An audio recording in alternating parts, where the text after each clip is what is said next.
Um, on July 5th, 2026, millions of Mexican soccer fans are going to be holding their breath. Oh, yeah, absolutely. Right, because they're basically praying the team finally breaks this 40-year curse to reach the World Cup's elusive quinto partido, the fifth game. Which is wild because they haven't made it past the fourth game of a World Cup since, what, 1986? Exactly. But while the fans are just hoping for a miracle on the pitch, the hospitality industry, well, they are definitely not relying on luck.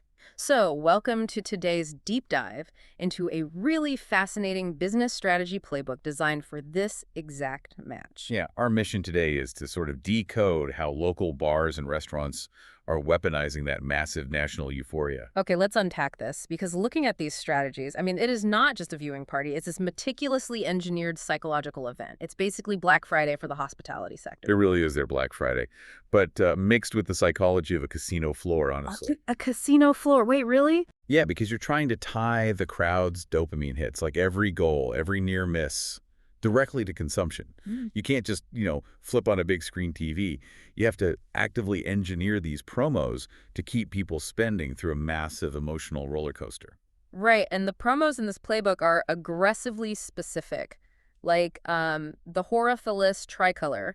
It's a happy hour that only happens for exactly 15 minutes before kickoff and then another 15 minutes at halftime. Exactly. What's fascinating here is why they compress it like that.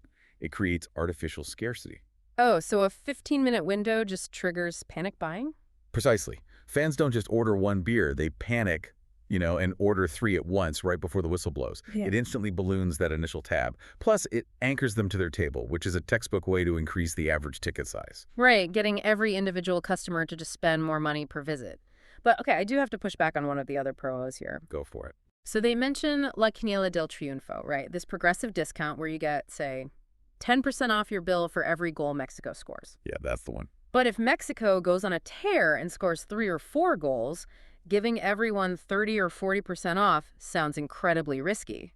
Like, aren't you just bleeding money if the bar gets too slammed to even serve anyone during this massive discount wave? Well, that is the critical operational bottleneck.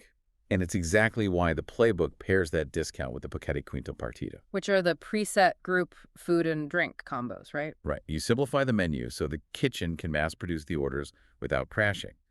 The house is basically betting that the euphoria of a high-scoring game drives up total consumption so much that the sheer volume outpaces the lower prices. Oh, I see. Nobody wants to leave a winning party. Exactly. And the simplified menu ensures they can actually get their food. Okay, so the in-game volume play makes sense if the kitchen is prepped. But there's another massive bottleneck here. If everyone shows up exactly at kickoff, the door gets overwhelmed, people can't get in, and they just leave. That's a huge issue. So they solve the crowd flow problem by stretching a 2-hour game into a 4-hour event. 4 hours? Yeah, they outlined this strategy called Calentando el Estadio, or warming up the stadium. It starts a full 2 hours before the match.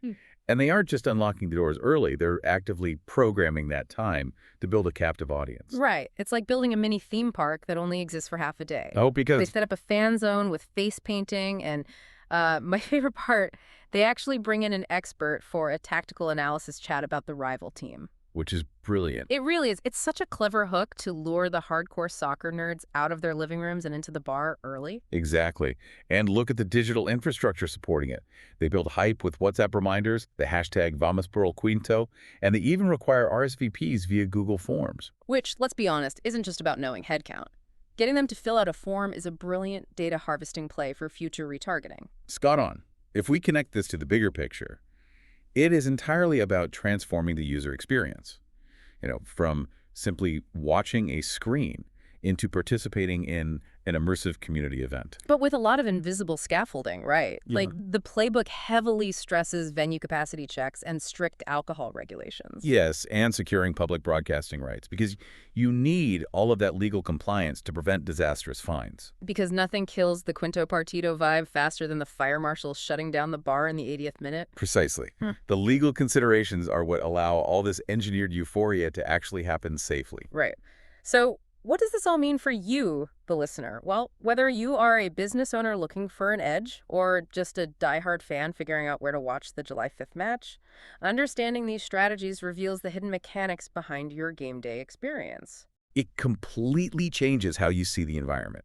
I mean, you start noticing the artificial scarcity of a sudden happy hour, or Yeah. why the venue wanted your email just to reserve a stool. Exactly. So the next time you find yourself at a packed venue cheering for a major sporting event, take a second to look around. How much of your excitement, your cheering, and your spending is just organic fandom? And how much of it was meticulously choreographed by a playbook exactly like this one?